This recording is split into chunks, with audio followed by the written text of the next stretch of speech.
बिहार के नेताओं ने बिहार को बेच दिया, बर्बाद कर दिया, धरातल में पहुंचा दिया।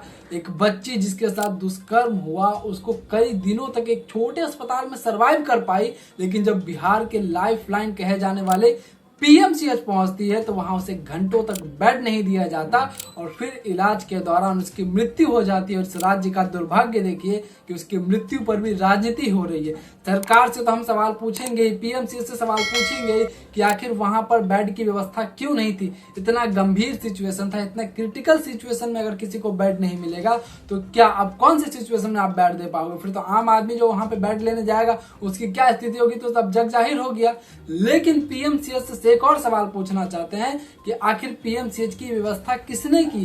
क्यों पीएमसीएच बिहार का लाइफलाइन कहा जाता है, वहां पर एक बच्ची को बेड तक नहीं मिला? ये वही पीएमसीएच है जहां अभी कुछ दिन पहले बिहार के फेमस यूट्यूबर मनीष कश्यप को पीटा गया था, क्योंकि मनीष कश्यप ने किसी मरीज के समर्थन में आवाज उठाया था, वहां के डॉक्टरों से सवाल पूछने की कोशिश की थी। बार बार हम सरकार से सवाल पूछेंगे आखिर वहां पर बेड की व्यवस्था क्यों नहीं थी। बस इसी बच्ची की जगह किसी के नेता की बेटी होती, किसी नेता की परिजन की बेटी होती या कोई नेता के जानने वाले के लोग होते तो एक कॉल पर सीट मिल जाता। एक मैं आपको वाक्य बताता हूँ, कुछ दिन पहले ट्विटर पर मैं एक स्पेस में बैठा था, वहां पर मैंने एक डॉक्टर को सुना जो कि शायद पीएमसीएच में काम करते, उन्होंने जो वहां सच्चाई बताई वो सुन के तो मैं क्या ही बता सकता हूँ।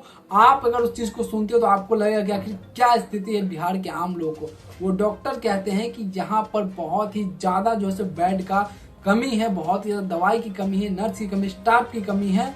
और रही बात अगर किसी कोई मरीज आता भी है गरीब तो हम उसे बेड देना चाहते हैं, लेकिन माफ करिएगा इस शब्द बोलते हुए मेरे रूह कांप रहे हैं कि बेड उसे नहीं दिया जाता, क्योंकि वहीं पर किसी नेता का फोन आया था, मिनिस्टर का फोन आया था, ऑफिसर का फोन आया था कि हमारे परिजन गए हैं, भले उसका परिजन का कोई भी हालत गंभीर ना हो फिर भी उसे बेड दे दिया जाता है, लेकिन उन गरीब आदमी को बेड नहीं मिलता। ये है पीएमसीएच की सच्चाई और इस सच्चाई को आप जाके देख भी सकते हैं। लेकिन सरकार से सवाल पूछ रहा हूं कि जब कैग की रिपोर्ट में आपको बताया गया है कि बिहार के 49% डॉक्टरों की वैकेंसी खाली है तो क्यों नहीं निकाल रहे हैं वैकेंसी? जब कैग की रिपोर्ट में आपको बताया गया है कि बिहार में 2200 लोगों पर एक डॉक्टर है तो क्यों नहीं आप डॉक्टरों को बढ़ा रहे हैं? जब कैग की रिपोर्ट में आपको यह बताया गया है कि बिहार में नर्सों की कमी है तो क्यों नहीं नर्सों की वैकेंसी निकाल रही है? जब कैग की रिपोर्ट में आपको यह बताया गया है कि बिहार में बेड की कमी है तो फिर क्यों नहीं आप बेड को बढ़ा रहे हो?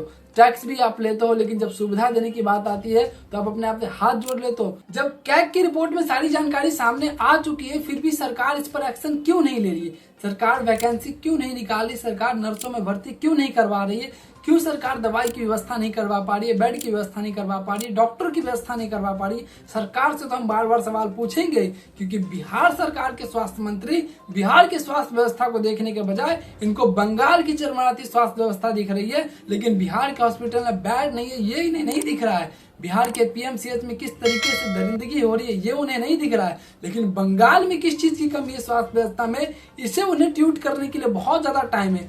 ट्विटर पर बिहार के लोगों सवाल पूछते पूछते थक गए स्वास्थ्य मंत्री से, मंगल पांडे जी से, कि बताइए इसका बदहाली का जिम्मेदार कौन है? कोई जवाब नहीं। इन्हें बंगाल चुनाव के कैंपेन को देखना है कि बंगाल में हम कैसे राजनीति कर सके।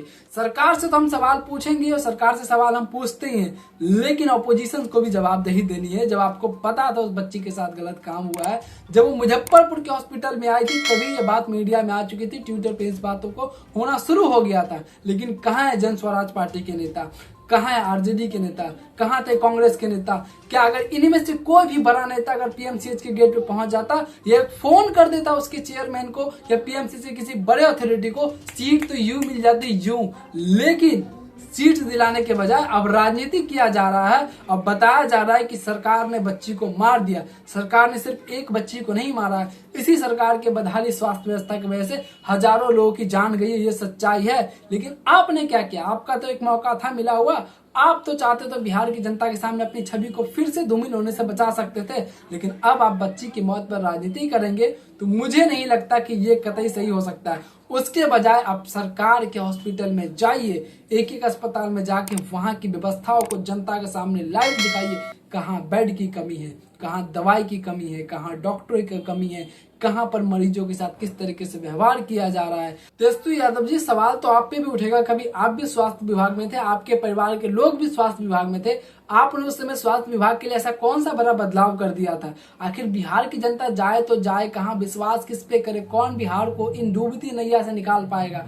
कौन बिहार को भ्रष्टाचारी, भुखमरी, बेईमानी, पलायन से मुक्ति दिला पाएगा? आखिर बिहार की जनता किस पे विश्वास करे? क्या लगता है कि ऐसा ही बिहार चलता रहेगा कि बिहार में कुछ बदलाव होने के भी आसार दिख रहे हैं? एक सर्वे के अकॉर्डिंग बिहार के 85% लोगों ने ये माना है कि बिहार इसी के लिए बना हुआ है, बिहार में कुछ विकास नहीं हो सकता। मात्र 15% के अंदर ये उम्मीद है कि बिहार में कुछ बदलाव हो सकता है। अगर आप भी 15% के अंदर आते हैं तो वीडियो को शेयर कीजिए, कमेंट में अपनी राय लिखिए और सरकार से हर प्लेटफॉर्म पर सवाल पूछिए। आप फेसबुक चलाते हैं, ट्विटर चलाते हैं, हर जगह आप विधायक, सांसद, मंत्री से सवाल पूछिए, भले ही वो आपको जवाब ना दे, लेकिन आप एक जिम्मेदार नागरिक का फर्ज निभाइए, कभी न कभी उनको जवाब देना पड़ेगा। और इस बार का चुनाव जाति धर्म से ऊपर उठ के विकास के लिए देना, स्वास्थ्य के लिए देना, शिक्षा के लिए देना, नहीं तो जो स्थिति आज है वही स्थिति 50 साल बाद भी रहेगी। जय हिंद, जय बिहार।